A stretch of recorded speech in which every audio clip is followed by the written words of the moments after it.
Bonjour à tous et toutes, bienvenue sur ce webinaire. Je suis Franco Salvez et je vais être le modérateur pendant tout l'événement. Aujourd'hui, on aura avec nous la docteure Sinem Meski qui va nous expliquer en détail tout ce qui concerne à la préservation de la fertilité et spécifiquement pour les personnes atteintes du cancer. Pour cette occasion, on compte aussi avec la présence de l'association Maya qui est notre collaborateur depuis 12 ans.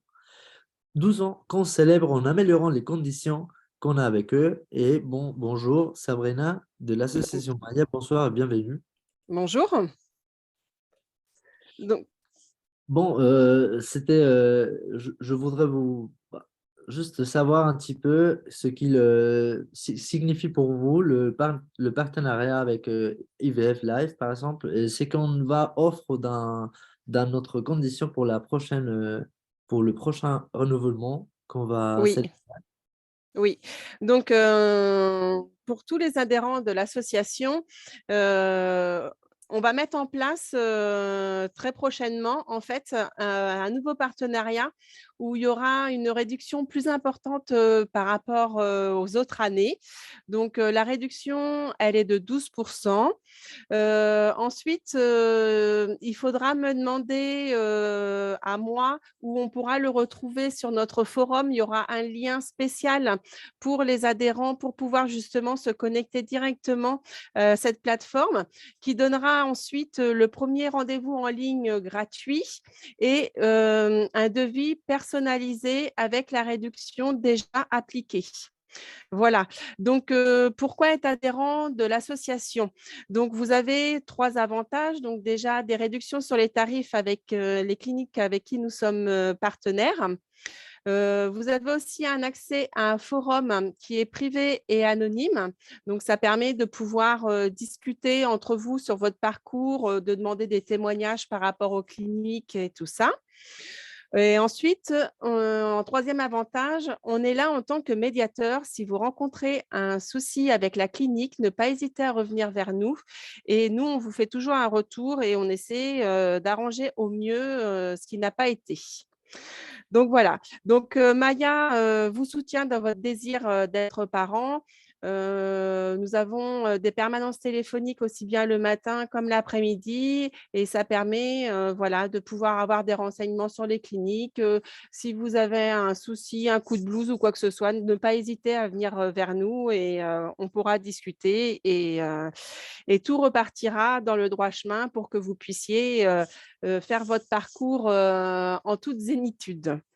Donc voilà. Avec IVF Life aussi, comme on le disait, donc on a un partenariat de 12 ans. Donc, c'est quelque chose qu'on maintient et qu'on essaie d'élaborer au maximum et de faire progresser. Et donc, voilà. Et pour vous, ça vous donne aussi une fiabilité au niveau de la clinique parce que 12 ans, voilà, ce n'est pas quelque chose de récent non plus. Donc, c'est un partenariat qui fonctionne très, très bien. Donc voilà, je vais laisser maintenant place à la clinique. Ils vont faire la présentation. Merci beaucoup, Sabrina, pour tes mots. Et je vous rappelle à tous les assistants qu'on aura aussi à la fin du webinaire une séance de questions et réponses complètement anonyme avec la docteure Meski qui répondra à toutes vos doutes. C'est le moment, on donne la parole déjà à notre spécialiste, Sinem Meski. Merci beaucoup. Merci Fran, merci Sabrina pour cette présentation et ces explications au sujet de l'association Maya. Alors, ce soir, on a choisi ce thème de la préservation de la fertilité pour les femmes atteintes d'un cancer dans le cadre du mois dédié au cancer. D'accord? Donc, je vais d'abord revenir sur l'histoire de la congélation ou de la vitrification des ovules. Donc, comme vous voyez sur cette ligne du temps, la première fois qu'on a reporté une grossesse avec un embryon congelé, c'était en 1983. Ensuite, en 1986, on a reporté la première grossesse issue d'un ovule qui était congelé à l'époque. Et ce n'est qu'en 1999 qu'on a eu aussi le premier enfant né issu d'ovules vitrifiés. En 2000, au Royaume-Uni, on a pu autoriser l'utilisation des... oui, Pardon. Sineb, je ne sais pas si on est en train de voir l'exposé, le PowerPoint dans ce moment. Sabrina, est-ce que tu pourrais me confirmer si on le voit? Oui, si, c'est bon. Ok. Oui. Ok. Alors, désolé pour vous interrompre. pas Je de voulais- problème. C'est les aléas du direct. Donc, je disais que en 2000, la Health Fertility Embryo Authority a autorisé l'utilisation des ovules congelés dans les traitements de fertilité. Et en 2013, on a enfin pu enlever le label expérimental sur l'utilisation des ovules congelés par l'American Society de la reproduction. Et en 2014, les fameuses entreprises telles que Facebook, Apple, Google ont commencé à offrir des traitements de congélation d'ovules gratuitement à tous leurs employés féminins. Donc ça, c'était juste à titre informatif pour voir un petit peu l'évolution de cette congélation d'ovules. Pourquoi est-ce qu'on congèle les ovules? Alors, il y a une explication, c'est surtout parce que l'aneuploïdie embryonnaire augmente considérablement chez les femmes de plus de 35 ans. Quand on apprécie ici sur la ligne verte, à partir de 35 ans, on voit qu'il y a une augmentation exponentielle du pourcentage d'embryons atteints d'altérations génétiques. C'est ce qu'on appelle l'aneuploïdie. Et on voit aussi qu'il y a une baisse des naissances, c'est la ligne rouge, à partir aussi de ce même âge, parce que effectivement la qualité des ovules commence à baisser, et donc la qualité des embryons aussi, ce qui affecte effectivement le taux de réussite d'avoir une grossesse. On a deux types d'indications principalement de congélation d'ovules, soit l'indication médicale, soit une indication sociale. Alors l'indication médicale, c'est-à-dire qu'il y a une indication à cause d'une maladie type cancer ou alors de traitements médico-agressifs type chirurgie. On recommande de congeler les ovules dans ce cas-là de manière assez urgente, comme c'est le cas de notre sujet ce soir. C'est la congélation d'ovules, non pas par choix, mais par une condition médicale. La congélation par choix ou sociale, c'est simplement parce que la femme doit d'abord atteindre ses objectifs personnels ou professionnels, ou alors c'est parce qu'il y a des contraintes financières à tomber enceinte, ou alors qu'elles n'ont pas encore trouvé le partenaire approprié, donc elles préfèrent congeler leurs ovules par précaution. Alors, comme le thème de ce soir, c'est plutôt l'indication médicale à cause d'un cancer, on va parler un petit peu de l'oncologie et quelques chiffres pour avoir une idée de la prévalence des cancers. Alors, 10% des tumeurs malignes touchent les femmes de moins de 45 ans et 1% de ces tumeurs malignes touchent les femmes de moins de 20 ans. Donc, c'est vrai que l'âge critique, c'est entre 35 et 45 ans. Les tumeurs les plus fréquentes à un âge fertile sont le cancer du col, le cancer du sein, le cancer de l'utérus et de l'ovaire, les lymphomes, les leucémies, les sarcomes, c'est-à-dire des cancers des os, les mélanomes, c'est-à-dire cancers de la peau, et les tumeurs cérébrales. Le cancer du sein est le cancer le plus fréquent chez les femmes à échelle mondiale. Et seulement 6% de ces cancers sont diagnostiqués chez les femmes de moins de 35 ans. Donc, on a souvent des femmes diagnostiquées lorsqu'il est déjà un petit peu avancé, ce cancer. Il y a aussi une augmentation de l'incidence des tumeurs malignes chez les adolescents au cours des 30 dernières années. On a observé qu'il y a de plus en plus de lymphomes, de Hodgkin, de leucémie et de cancer du système nerveux central chez les adolescents. Donc, pourquoi on parle de congélation d'ovules? C'est parce que la conséquence la plus fréquente des traitements des cancers, que ce soit chimiothérapie, radiothérapie ou chirurgie, c'est la gonadotoxicité, c'est-à-dire qu'on va avoir une toxicité au niveau des appareils, de l'appareil reproducteur, des ovaires en l'occurrence. Alors, différentes façons de préserver la fertilité. La congélation d'ovules, c'est la plus courante et la plus facile. On part d'abord d'une stimulation hormonale avec des injections pendant à peu près une quinzaine de jours et on arrive à l'extraction des ovules pour pouvoir les congeler. Et seulement les ovules matures vont pouvoir être congelés. On a aussi la cryoconservation du cortex ovarien. Donc, ça se fait surtout chez les enfants et les adolescents. Ça se fait par célioscopie pour extraire le tissu ovarien et le congeler afin de le décongeler dans un futur et de le transplanter des années plus tard. Et on a évidemment aussi la congélation d'embryons. Donc ça, par contre, il faudra individualiser en fonction des cas. Si on parle d'un couple et ce couple a un désir d'enfant, on va préférer congeler des embryons, c'est-à-dire qu'on va féconder les ovules et on va laisser les embryons en culture jusqu'au stade de blastocyste avant la congélation. Cela se fait de façon plus sûre lorsqu'on congèle les embryons parce que le taux de survie des embryons à la décongélation est beaucoup plus élevé que congeler simplement des ovules. Donc, quel est le nombre cible d'ovules? Évidemment, plus on a d'ovules, mieux c'est. L'objectif, en fonction de l'âge, c'est d'extraire un maximum d'ovules. Alors, pour avoir une idée, lorsque la femme a à moins de 35 ans, on arrive à extraire facilement entre 10 et 20 ovules et le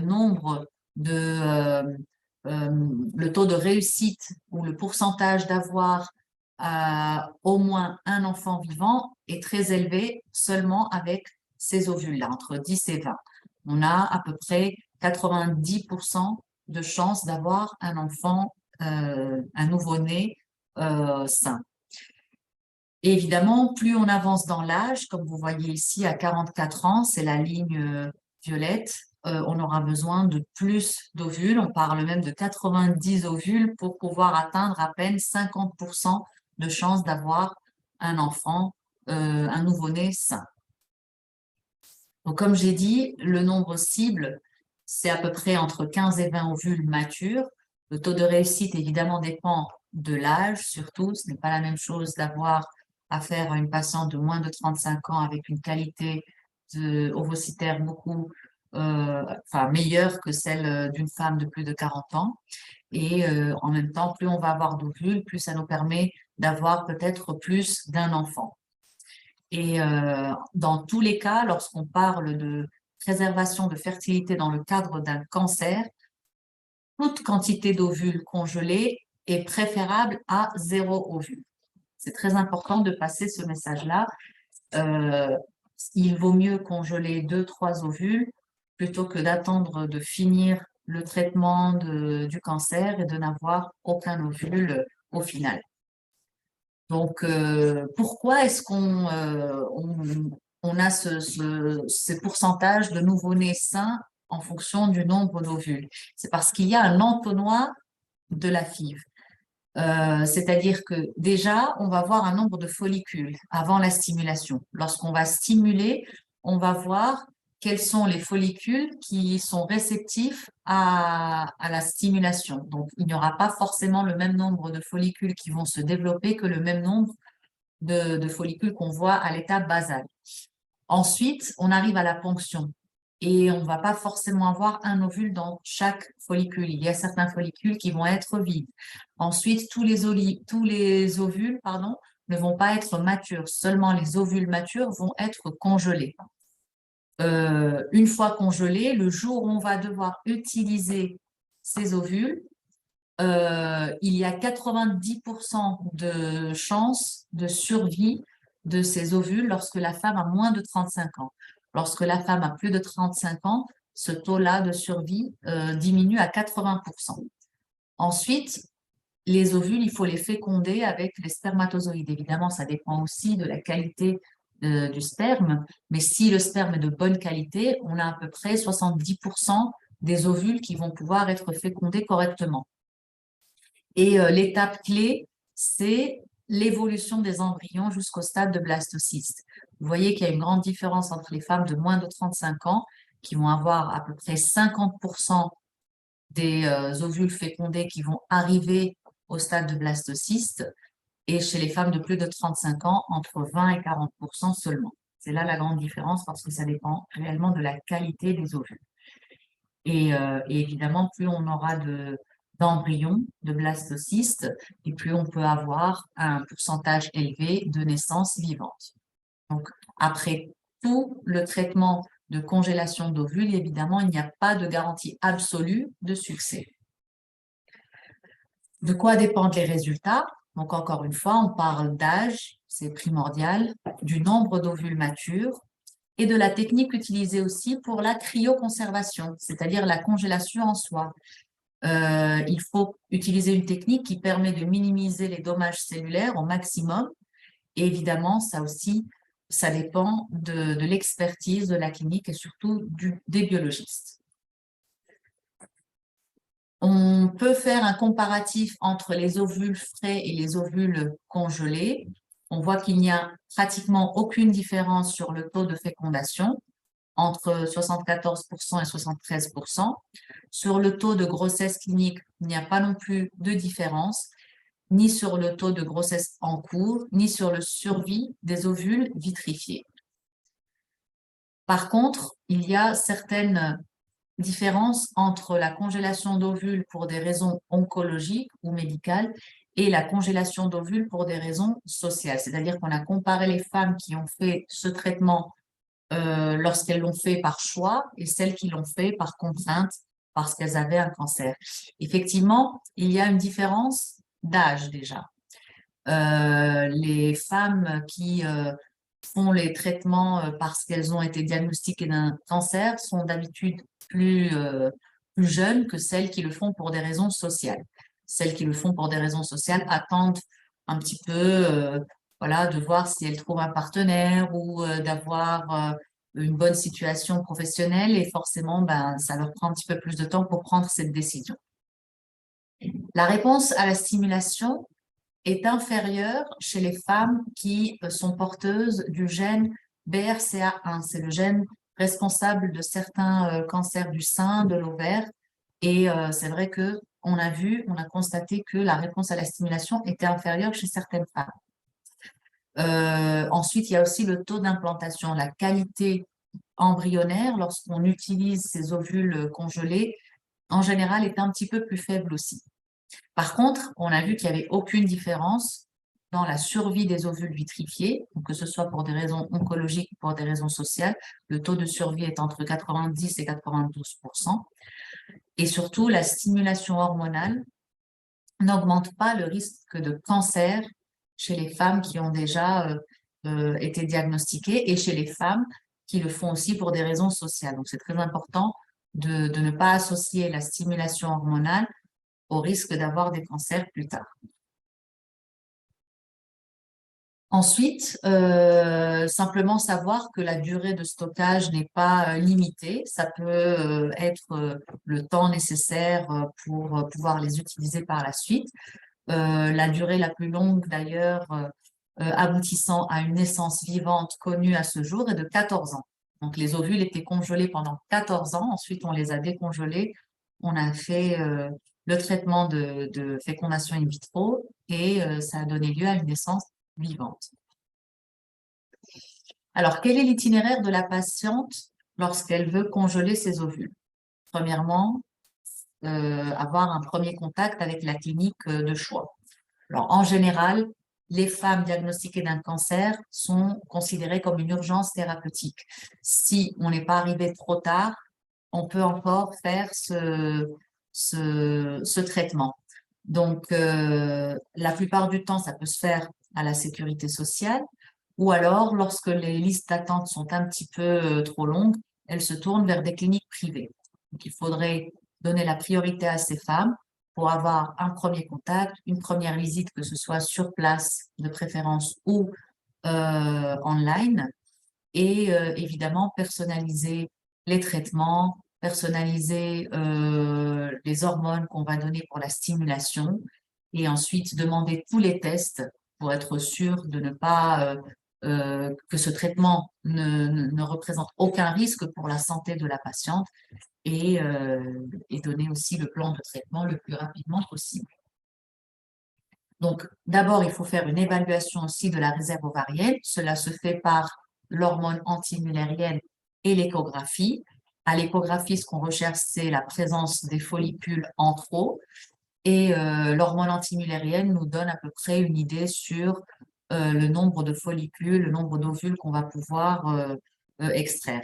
Donc, plus l'hormone antimullérienne est élevée et plus la réserve ovarienne est bonne, est grande. Comme vous le voyez, à l'âge de 25 ans, l'hormone antimullérienne est aux alentours de 5, et à plus de 40 ans, elle peut chuter jusqu'à 0,5, 0,07, voilà. Donc, il faut aussi choisir un protocole de stimulation. En général, on utilise des protocoles sûrs qui ne représentent, comme j'ai dit auparavant, aucun risque pour la santé de la patiente. C'est des protocoles antagonistes courts avec utilisation d'antagonistes de la GnRH et déclenchement de l'ovulation avec le décapeptyle ou l'antagoniste du GnRH. Donc, il y a certains cas particuliers, c'est le cancer du sein et le cancer de l'ovaire. Comme ils dépendent tous les deux du gène BRCA, en général, il faut essayer de diminuer au maximum l'hyperhormonation et l'hyperœstrogénisation. Donc, la congélation d'ovules est indiquée au stade 1, 2 et 3 avant la propagation du cancer et apparition de métastases, évidemment. Le traitement par létrozole, 5 mg par jour, c'est un anti-œstrogénique et inhibiteur de l'aromatase qui va se mettre en place dès le premier jour de la stimulation pour éviter justement d'avoir des taux élevés d'œstrogène. On déclenche, comme j'ai dit, avec l'agoniste de la GnRH, le décapeptyle, et je le répète, la stimulation hormonale n'augmente pas le risque d'avoir un cancer de l'ovaire chez les patientes qui portent déjà le gène BRCA lorsqu'elles sont diagnostiquées d'un cancer du sein. Et à leur tour, le cancer de l'ovaire est particulier parce qu'il y a une bilatéralité, il y a 2 ovaires, il a un taux très élevé de récidive, entre 10 et 16%, et surtout la localisation, évidemment, ça atteint les ovaires et c'est là que se produisent les follicules. Donc, il faut toujours essayer de faire le traitement le plus rapidement possible pour pouvoir extraire les ovules avant toute chirurgie, mais évidemment, la préférence, ce sera toujours de traiter le cancer, quitte à mettre en jeu la fertilité ou la future fertilité de la patiente. Une fois la stimulation réalisée, on arrive à la ponction ovarienne. Donc, c'est une petite intervention qui se fait par voie vaginale, qui ne requiert pas d'hospitalisation. On utilise la sonde échographique qui va être accompagnée d'une seringue assez longue qui va, par voie vaginale, arriver jusqu'à l'ovaire, le ponctionner pour pouvoir extraire le contenu des follicules qui seraient les ovules. Donc, c'est une intervention qui n'est pas du tout une chirurgie ouverte, sans cicatrice et sous sédation, c'est-à-dire une anesthésie de type sédation, endormissement profond, et non pas une anesthésie générale. Ensuite, ce qui est important, c'est la suite, évidemment, de connaître la maturité des ovules, tous les ovules matures vont pouvoir être congelés. Ça se fait par méthode de vitrification. Donc, quelle est cette méthode? C'est simplement l'utilisation d'azote liquide et d'une congélation pratiquement instantanée qui évite la formation de cristaux de glace. C'est la difficulté de la congélation d'un ovule, c'est parce que c'est la cellule la plus grande que l'être humain possède, que la femme en l'occurrence. Elle a une haute teneur en eau, donc la congélation fait que il se forme des cristaux de glace. C'est pour ça qu'on est passé à la vitrification depuis les années 1999 et on a remarqué que le taux de survie atteint pratiquement les 99% depuis qu'on utilise cette méthode. Quels sont les effets secondaires de tout ce traitement? Premièrement, l'effet secondaire d'une stimulation, on a des effets immédiats qui sont la gêne abdominale, le gonflement, la rétention d'eau, la prise de poids. Après, on peut avoir une éventuelle hyperstimulation ovarienne. Cela dépend du nombre de follicules et du taux d'AMH, l'hormone antimüllérienne. Si plus on va avoir de follicules et si le taux d'AMH est élevé, plus on va avoir ce risque d'hyperstimulation. Et à long terme, il faut savoir qu'il n'y a aucun effet sur le fait que par la suite, si finalement le traitement du cancer n'est pas si toxique que ça et qu'il y a encore des follicules dans les ovaires, on peut d'abord utiliser ces follicules-là et éventuellement, la femme peut tenter de tomber enceinte de façon naturelle. Si, évidemment, elle n'arrive pas, à ce moment-là, on utiliserait les ovules congelés. Une petite idée sur les prix, juste pour savoir que lorsque la sécurité sociale ne vous prend pas en charge, lorsque le temps d'attente est beaucoup trop élevé, vous avez la possibilité de le faire dans une clinique privée. Parfois, la sécurité sociale peut vous rembourser ce traitement. Il faudra simplement voir avec la clinique pour entreprendre les démarches administratives. Mais pour avoir une idée, en Espagne, c'est le traitement le moins cher comparé à d'autres pays comme le Royaume-Uni ou les États-Unis. Les ovules qui ne sont pas utilisés, si jamais dans le futur on n'utilise pas ces ovules congelés, vous pouvez en faire don à la recherche et à l'investigation ou alors les détruire. Et évidemment, comme ces ovules sont issus de patientes qui ont souffert d'un cancer, elles ne peuvent pas en faire don à d'autres patients, même si elles ont moins de 35 ans. Et évidemment, vous pouvez aussi les transporter vers un autre centre si vous avez envie de faire le traitement dans un autre centre. Comment choisir la bonne clinique, l'endroit idéal pour faire ce traitement? Évidemment, il faut que ce soit un centre bien établi, pas de liste d'attente parce que, je répète, c'est une urgence thérapeutique. Il faut congeler les ovules le plus tôt possible pour éviter la propagation du cancer et pouvoir par la suite faire le traitement du cancer. Il faut que la clinique ait un nombre significatif de cycles, le laboratoire soit expérimenté, qu'il y ait une bonne équipe, qu'il y ait tous les certificats de qualité, ISO, etc. et qu'il y ait bien entendu des prix abordables.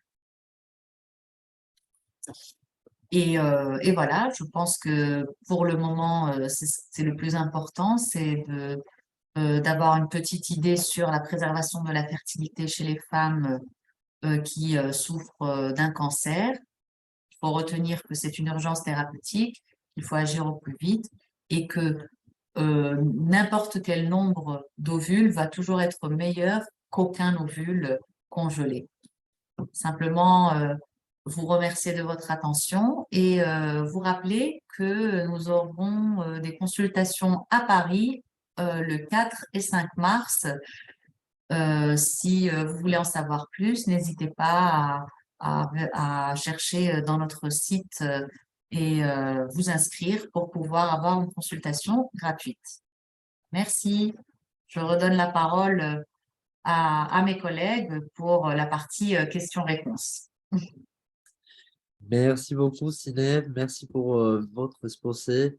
Et oui, on reprend directement notre séance de questions et réponses pour, directement pour la première question. On a quelle est la technique la plus sécure et effective pour préserver la fertilité? D'accord. Alors, la technique la plus sûre et la plus facile aussi à faire, c'est la vitrification des ovules. Donc, comme j'ai dit, une première phase de stimulation qui dure à peu près une douzaine de jours. On commence en général à partir d'un deuxième jour des règles et vous ferez des injections hormonales. On vous donnera évidemment la dose, tout le plan de traitement. Et après, il faut faire un suivi échographique et par prise de sang de ce traitement hormonal pendant ces 12 jours. Et au 12e jour, 13e jour, on fera la ponction ovarienne, qui est une petite intervention banale, qui ne requiert pas d'hospitalisation. Ça se fait par voie vaginale, ce n'est pas une chirurgie lourde, c'est avec sédation. Et ce jour-là, on extrait les ovules et on les congèle. Tous les ovules maturent, encore une fois, et on parle de vitrification, donc pas de congélation. C'est la façon la plus sûre d'avoir par la suite, si un jour on doit utiliser ces ovules, un taux de survie optimal. Merci beaucoup, Sineb. On passe à la question suivante, que c'est alors, quel est l'âge que vous recommandez maximum pour préserver la fertilité pour les femmes? Alors, le plus tôt serait le mieux, évidemment. L'âge optimal, c'est avant 35 ans. Maintenant, évidemment, lorsque on parle de patientes diagnostiquées d'un cancer, c'est pas toujours évident de respecter cet âge-là. Mais le plus tôt, voilà, le plus tôt serait le mieux. Dès que la patiente a eu son diagnostic, il faudrait qu'elle fasse des examens pour voir sa réserve ovarienne et pouvoir voir si vraiment ça mérite la peine de faire ce traitement ou pas. L'âge maximum, moi je dirais 40 ans, comme ça pour à vue d'œil, mais on a aussi des femmes à 40 ans qui ont encore une très bonne réserve ovarienne et qui font ce traitement. Comme j'ai dit, il vaut mieux congeler à un moment donné que ne jamais congeler et arriver à 45 ans sans ovules, sans qualité et sans rien du tout. Donc, évidemment, des ovules de 40 ans vont être de meilleure qualité que ceux de 45 ans. Donc, le plus tôt serait le mieux. L'âge optimal, je répète, ce serait avant 35 ans. Mais chez les patientes atteintes d'un cancer, elles n'ont pas toujours le choix. Merci beaucoup encore, Sineb. Merci pour ta réponse. Et alors, on passe à la question suivante. Et il nous demande aussi si on peut expliquer encore comment est-ce qu'on choisit les stimulations selon le cas de chaque patient et atteint du cancer. Oui. Alors, en général, pour éviter tout type de risque, on utilise des stimulations avec de la FSH. C'est une hormone que produit notre corps de façon spontanée. Et on utilise des protocoles antagonistes courts, c'est-à-dire qu'on ne va pas utiliser de progestérone ni de cycle long. On va essayer de faire ça le plus rapidement possible. Et surtout, la partie la plus importante, c'est le déclenchement de l'ovulation qui se fait au dernier jour de la stimulation, avant la ponction. On va utiliser des agonistes de la GnRH, c'est le décapeptyle, le fameux décapeptyle, pour éviter d'avoir une hyper stimulation et augmenter encore plus le taux d'œstradiol. Encore une fois, Ça dépend évidemment de la localisation du cancer. Ce n'est pas la même chose de traiter un cancer du sein qu'un cancer, une tumeur cérébrale ou une leucémie. Il y a certains médicaments qui sont beaucoup plus toxiques que d'autres, donc tout ça va dépendre aussi un petit peu du protocole de chimiothérapie. En général, lorsqu'on fait la vitrification des ovules, il faudrait le faire avant même d'avoir commencé un traitement de chimiothérapie ou de radiothérapie. Mais le plus important, c'est les femmes atteintes d'un cancer du sein et porteuses du gène BRCA1. On préfère diminuer encore plus le taux d'œstradiol en utilisant du létrozole. Donc, c'est un médicament qu'on utilise dès le départ, c'est le Femara, dès le premier jour de la stimulation pour diminuer le taux d'œstradiol dans le sang, car ces femmes porteuses de ce gène-là ont des cancers hormonodépendants, c'est-à-dire que plus le taux d'hormones va être élevé, plus la propagation du cancer peut être rapide.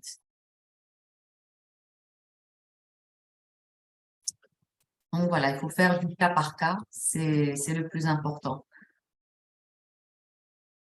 Merci beaucoup encore, Sineb. Pardon pour le retard. Et bon, on continue déjà avec le doute suivant. Et il nous demande, euh, pardon, pour le femme, il serait lequel le cancer le plus nocif pour sa fertilité? Oui. Alors, le cancer le plus nocif, entre guillemets, c'est évidemment n'importe quel cancer qui soit déjà en phase de métastase. Donc ça, c'est vrai que la priorité, c'est évidemment de sauver la vie de la femme et non pas de préserver sa fertilité. Donc n'importe quel cancer, que ce soit du sein, un mélanome ou un sarcome, qui soit déjà à l'état de métastase, c'est un cancer nocif. Parfois, ils ne sont malheureusement détectés qu'à ce stade-là. Mais lorsque les cancers sont détectés à un stade encore initial, je pense que le cancer le plus nocif seulement par sa localisation, c'est le cancer de l'ovaire. Parce que la plupart du temps, les follicules n'ont pas assez de place pour se développer et au final, on arrive à extraire très peu d'ovules. Donc, par sa localisation, moi, je dirais le cancer de l'ovaire. Après, par les traitements chimiques, en général, les leucémies, les lymphomes, c'est des traitements qui sont assez lourds et qui sont aussi très toxiques pour toutes les cellules en général et donc les cellules de l'appareil reproducteur féminin. Merci beaucoup, Sineb. Bon, on arrive déjà à la fin de notre séance de questions et réponses. Et on trouve la dernière question, c'est ce sont lesquels le problème qu'on peut développer avec une sobre stimulation? Alors, en général, les problèmes qu'on peut développer avec une stimulation, c'est des problèmes à court terme. Donc, encore une fois, il n'y a pas de risque de développer un cancer dans le futur, ou même si on est déjà diagnostiqué d'un cancer, que ce cancer se multiplie ou se propage. D'accord? Parce que cette stimulation a une durée de vie assez courte. Finalement, les médicaments, on doit les injecter tous les jours parce que l'effet est assez court. Le problème principal, c'est les effets secondaires type gonflement, rétention d'eau, inconfort. Et surtout, plus on va avoir de follicules, plus on va avoir ce genre d'effets secondaires. Et le premier risque d'une stimulation, c'est l'hyperstimulation ovarienne. Donc, tomber dans l'excès hormonal si on a un excès de follicules. D'une part, c'est une bonne chose parce qu'on va pouvoir extraire un nombre maximum d'ovules. Donc, si on peut arriver à en extraire 20 ou 30 même, c'est tant mieux. Mais d'autre part, cette hyperstimulation va entraîner un inconfort, un risque aussi de torsion ovarienne lorsqu'il est vraiment très poussé. Il faudra faire très attention la femme doit faire du repos, elle doit se reposer après la stimulation jusqu'à ce qu'elle ait ses règles. Avec les règles suivantes qui en général apparaissent une semaine après la ponction, tout redescend, toute cette inflammation redescend. Il faut boire beaucoup d'eau, il faut drainer. On limite d'ailleurs ce risque d'hyperstimulation par l'utilisation des agonistes de la GnRH, le fameux décapeptyl. C'est le médicament qu'on utilise pour éviter d'en arriver à ce stade d'hyperstimulation. Merci beaucoup encore une fois, Sineb. Je vous remercie tellement de tes réponses. Et bon, on arrive déjà à la fin de notre événement. Je ne sais pas si tu es encore là, Sabrina, pour, Si, je suis encore là.